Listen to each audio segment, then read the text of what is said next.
साथ ऐसी relationship start करते हैं जिसमें कोई भी कमिटमेंट नहीं। क्या ऐसी रिलेशनशिप टिक पाएगी? आगे क्या होगा? ये हम आज की मूवी फ्रेंड्स विद बेनिफिट्स, ये 2011 की एक रोमांटिक हॉलीवुड मूवी में हम देखेंगे। अगर आपको एक्सप्लेनेशन अच्छा लगता है तो प्लीज इसे लाइक और कमेंट जरूर कर दीजिएगा। अब बिना किसी देरी के एक्सप्लेनेशन स्टार्ट करते हैं। मूवी स्टार्ट होती है और हम हमारे मेन कैरेक्टर डिलन को देख सकते हैं। डिलन एक ब्लॉगर था और उसे एक कंपनी भी थी। अपनी काम की वजह से अपनी गर्लफ्रेंड को टाइम नहीं दे पाता। एक दिन जब वो मूवी देखने के लिए जाने वाले थे, इस बार भी डिलन बहुत ही लेट हो गया। जब वो अपनी गर्लफ्रेंड से मिला तो उससे वो ब्रेकअप कर लेती है। कहती है, तुम हमेशा अपने काम पर ही ध्यान देते हो, मुझ पर तुम्हारा कभी भी फोकस नहीं होता। इसी के पैरेलल में हम हमारी और एक मेन कैरेक्टर को देखते हैं जिसका नाम है जेमी। जेमी के बॉयफ्रेंड ने भी आज उसके साथ ब्रेकअप कर लिया। कहा कि तुम बहुत ही इमोशनली अनअवेलेबल हो। एक्चुअल में जेमी ये रोमांटिक मूवीज देखती है। उसे हमेशा लगता है उसे बचाने वाला प्रिंस चार्मिंग आने वाला है। उसके लिए सिंग करेगा, उसके लिए डांस करेगा। ये सारी चीजें बहुत ही कमिटमेंट लेती है और ये कमिटमेंट करने वाला जेमी को अब तक कोई भी मिला नहीं है। इन दोनों के ब्रेकअप के बाद ये दोनों बहुत ही हर्ट हो चुके थे। डिसाइड करते हैं कि अब कभी भी डेट नहीं करेंगे। एक्चुअल में जेमी न्यूयॉर्क में रहती है और डिलन एलए में।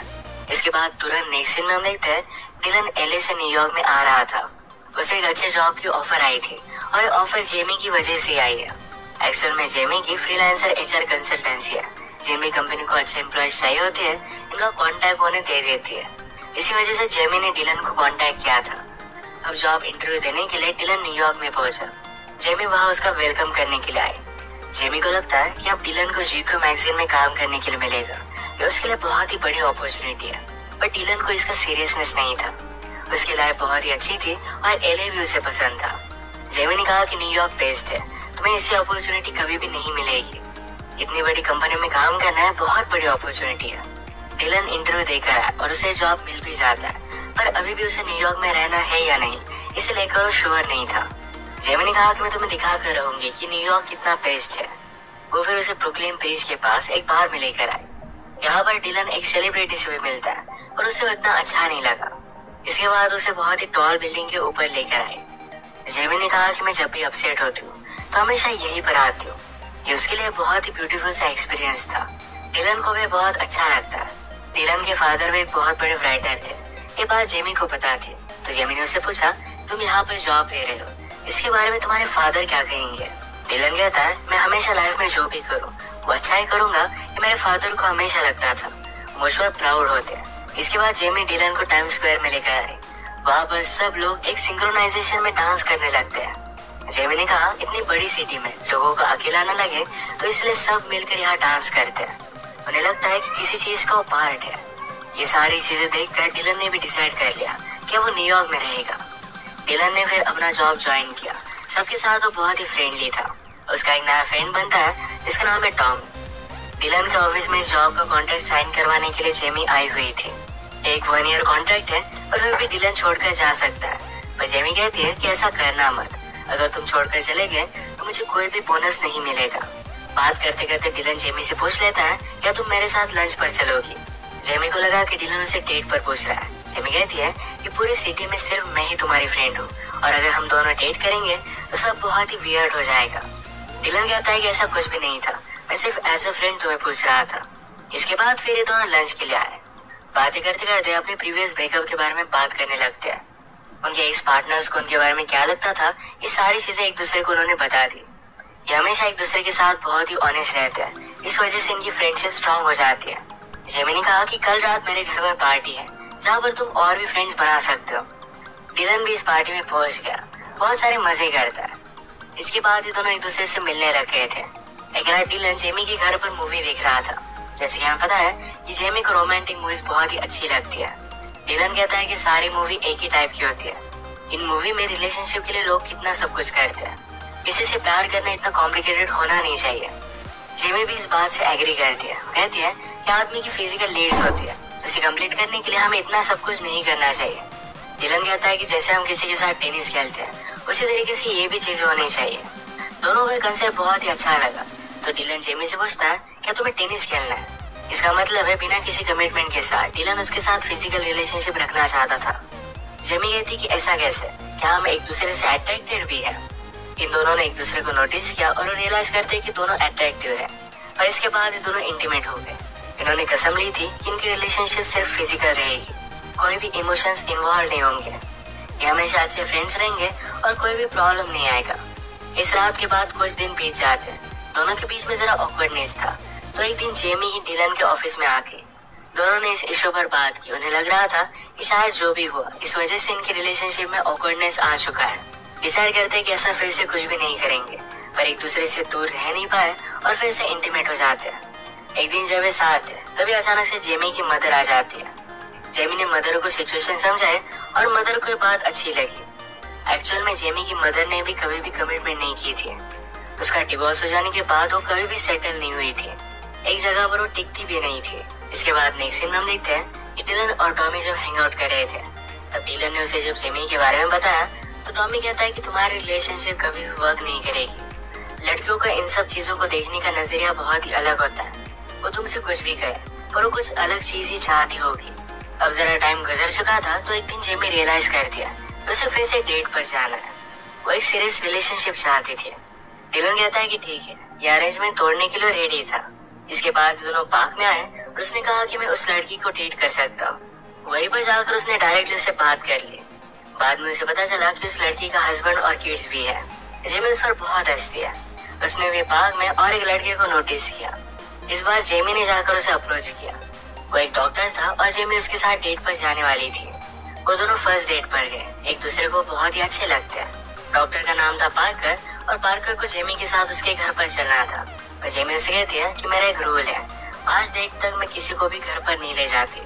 उसने उसे बताया कि मैंने इमेजिन किया है कि मेरे भी लाइफ में मूवी जैसा एक हीरो आएगा, मेरा एक प्रिंस चार्मिंग। अब जब जेमी और पार्कर डेट करने लग गए थे तो डिलन को जरा अकेला महसूस होता है, उसे मिस करता है। उसने दूसरी लड़कियों के साथ डेट पर जाने का ट्राई किया पर फिर भी उसे अच्छा नहीं लगता। इसके बाद हम देखते हैं कि जेमी और पार्कर की 5 डेट कंप्लीट हो गई थी। ये दोनों इंटीमेट हो गए। जेमी अगली सुबह उठी और डोनट्स लेने के लिए जाती है। पार्कर मौके का फायदा उठाकर उसे कुछ भी ना बताते हुए उसके अपार्टमेंट से निकल रहा था।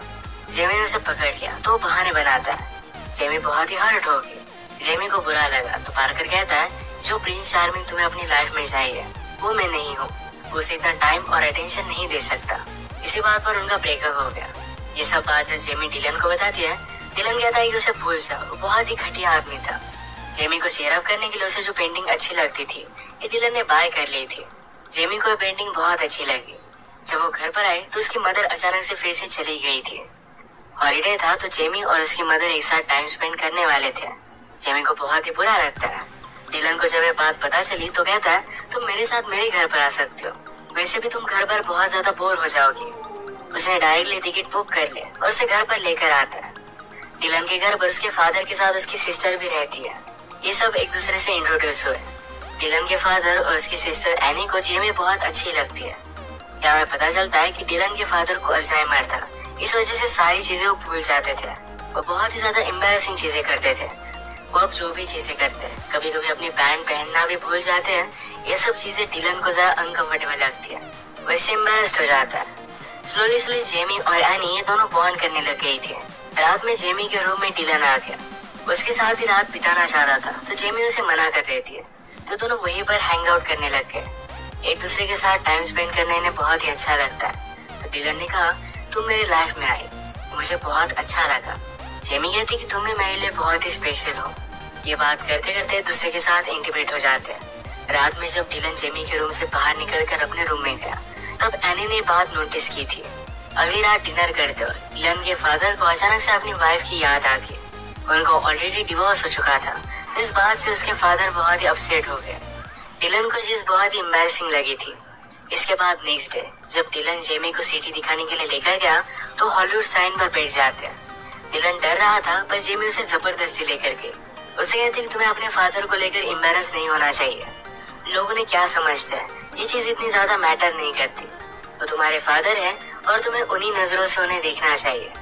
डिलन को ये भी बात सही लगी। जिस साइन पर वो थे यहाँ बैठना अलाउड नहीं था तो पुलिस उन्हें पकड़ भी लेते हैं। बेचारा डिलन हाइट से डरता था तो इस वजह से भाग भी नहीं पाया। इनका वीकेंड ऐसे ही बहुत ही अच्छे से जा रहा था। तभी एक दिन एनी डिलन से बात करती है, कहती है तुम दोनों के बीच में चल क्या रहा है। मैंने नोटिस किया तुम एक दूसरे के लिए बहुत ही परफेक्ट हो। डिलन कहता है कि ऐसा कुछ भी नहीं है, हम दोनों सिर्फ फ्रेंड है। और वैसे भी वो बहुत ही ज्यादा डैमेज्ड है। वो मेरे साथ रिलेशनशिप में नहीं रह सकती। ये सारी बात जेमी ने सुन ली थी। उसे बहुत ही अपसेट लगा। रात में उसने फ्लाइट कर ली और वैसे ही गुस्से में वहां से चली जाती है। डिलन भी न्यूयॉर्क आया, अपना काम कंटिन्यू करता है, पर उसके जेमी से कुछ भी बात नहीं होती। वो उसे पूरी तरीके से इग्नोर कर रही थी, कुछ भी कॉल्स नहीं उठाती। एक दिन जेमी को एक कंपनी की रिक्वायरमेंट आई। वो डिलन को किसी भी हाल में हायर करना चाहते थे। जेमी फिर भी डिलन को कांटेक्ट नहीं करती। डिलन को पता था कि जेमी हमेशा एक टाइम पर कहाँ जाती है, बिल्डिंग के रूफटॉप पर। तो उसी टाइम पर वो भी उसके पास पहुंच गया। उसे पूछता है कि तुम मुझे अवॉइड क्यों कर रही हो। जेमी ने कहा कि मैं इमोशनली अनअवेलेबल हूँ, हम दोनों कभी भी एक साथ नहीं रह सकते। डिलन कहता है कि वो सारी चीजें सिर्फ मैं मेरे सिस्टर से कह रहा था, उसका कुछ भी ज्यादा मीनिंग नहीं है। जेमी कहती है कि तुमने मुझे कभी भी सीरियसली लिया ही नहीं। उसे एक्चुअल में डिलन के लिए फीलिंग्स आ गई थी। ये बात डिलन रियलाइज नहीं कर पाता। उसे इस तरीके से खोने के बाद उसे बहुत बुरा लगता है। जेमी को अच्छी लगने वाली रोमांटिक मूवी जो उसे अच्छी नहीं लगती थी, ये भी उसे मिस करते हुए देख रहा था। जिस कंपनी ने पहले जेमी को कांटेक्ट किया था, वही डायरेक्टली डिलन को कांटेक्ट कर लेती है। डिलन जाकर उसके साथ मीटिंग करा